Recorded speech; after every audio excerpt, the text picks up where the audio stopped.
Hindi ka na niya mahal. May mahal na siyang iba. Tanggapin mo na yung katotohanan na hindi ka na niya babalikan. Maawa ka naman sa sarili mo.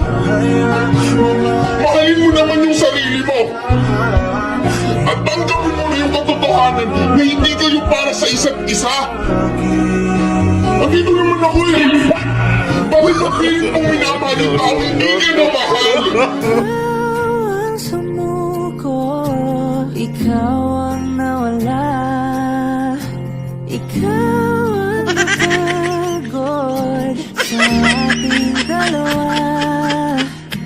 Hindi na kaya balikan ang nakaraan. Alam natin dito na lang ang hangganan.